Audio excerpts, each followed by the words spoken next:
तुम बच्चे 21 जन्मों के लिए किस आधार पर माला माल बनते हो? तुम बच्चे 21 जन्म, मैंने सतयुग त्रेता के 21 जन्म किस आधार पे माला माल बनते हो? क्योंकि इस संसार में कुछ भी फ्री नहीं है। इस संसार में कुछ फ्री है? कुछ करोगे तो पाओगे, नहीं करोगे तो नहीं पाओगे। एक्शन है तो रिएक्शन है, एक्शन ही नहीं तो रिएक्शन क्या होगा?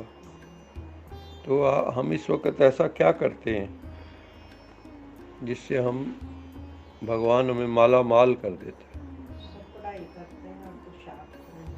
पढ़ाई करते हैं, पुरुषार्थ करते हैं, और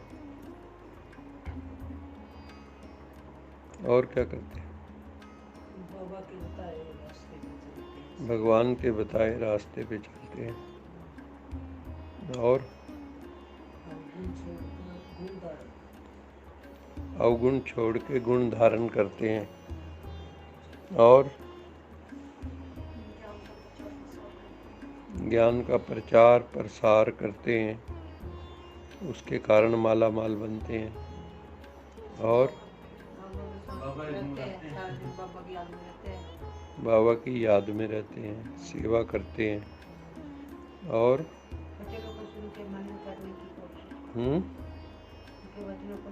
उनके वचनों को सुन के उसको मनन चिंतन करते हैं ताकि जीवन का हिस्सा बन जाए, मगन हो जाए।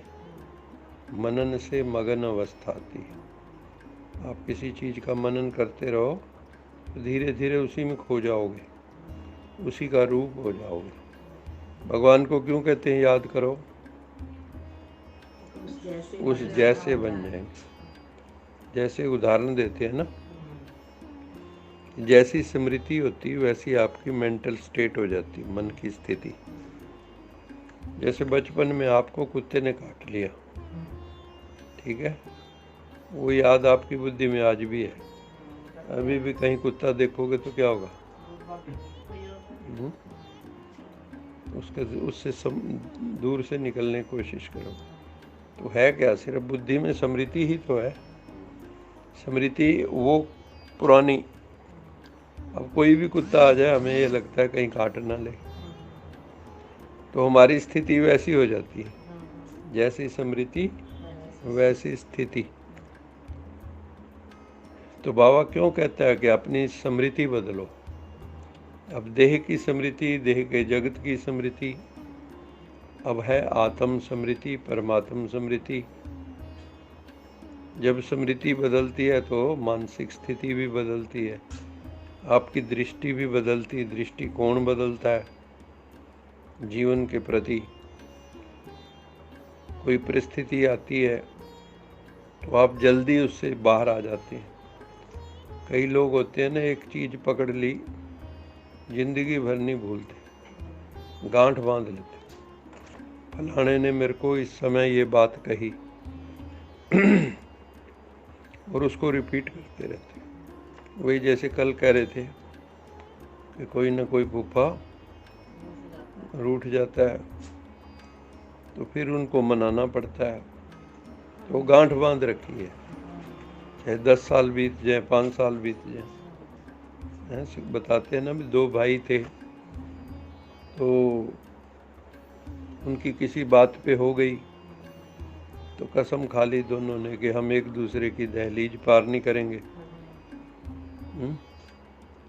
तो वही हुआ, कई साल बीत गए, दोनों के बच्चे जवान हो गए। बड़े भाई की बेटी की शादी होनी थी, तो छोटे भाई को निमंत्रण दिया। उसने कहा मैं तो तेरी दहलीज पार नहीं करूँगा, है ना। तो फिर उसके गुरुजी के पास गए जहाँ उसने नाम ले रखा था। गुरुजी इसको समझाओ कुछ। तो गुरुजी ने उसको बुलाया। उसने कहा आज से 4 दिन पहले तू आया था ना यहाँ? कहता हाँ जी आया था। सत्संग अटेंड किया था? हाँ जी किया था। तो क्या बताया था मैंने उस दिन? थोड़ा ना गोली लिया उधर। मेज पे पड़ी होगी ना। तो क्या बताया था? कहता जी वो तो याद नहीं, 4 दिन पहले वाला और ये 15 साल पहले वाला।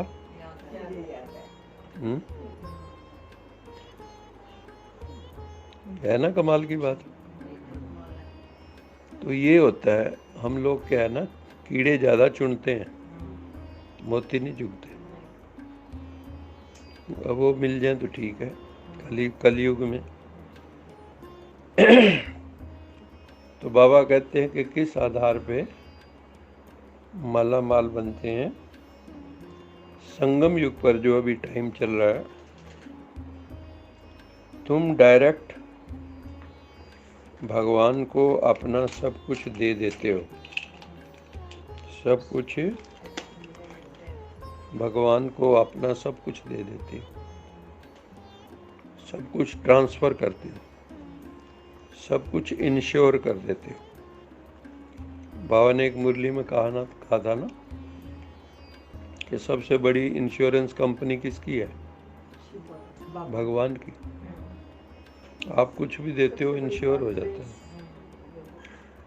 तन दोगे तन इंश्योर हो जाएगा, मतलब आपको निरोगी तन मिलेगा। मन भगवान के अर्पित करोगे, निरोगी मन मिलेगा। धन अर्पित करोगे तो धन की कोई सीमा ही नहीं रहेगी। रिश्तेदार संबंधियों को ज्ञान सुनाओगे तो उनके साथ मधुर संबंध रहेंगे। क्योंकि charity begins at home. Charity begins at home. जो कुछ भी आपके पास है, सबसे पहले किसको देते हो? अपने घर वालों को। और ये जो ज्ञान मिले तो किसको देना चाहिए? सबसे पहले हकदार कौन है? घर वाले। वहाँ प्रैक्टिस कर सकते हो ज्ञान सुनाने की। प्यार से सबको ज्ञान सुना सकते हो कि आज मैंने ये सुना, आज मैंने ये सुना। जब हम ज्ञान में आए तो घर जाता था तो माता पूछती थी आज क्या सुन के आए? तो बताते थे आज ये सुना। तो बाबा कहते हैं संगम युग पर तुम डायरेक्ट बाप को अपना सब कुछ दे देते हो।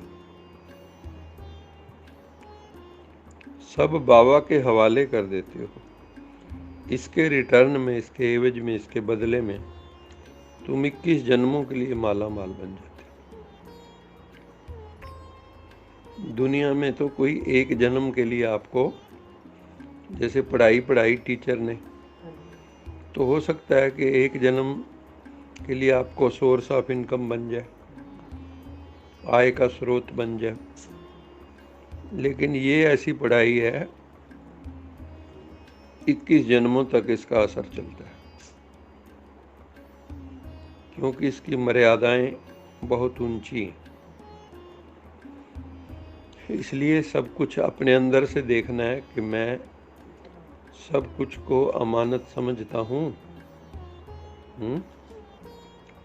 ये सब कुछ किसका दिया हुआ है? आप क्या लेके आए थे? जाओगे खाली हाथ या भरे हाथ? खाली जाओ। हाँ,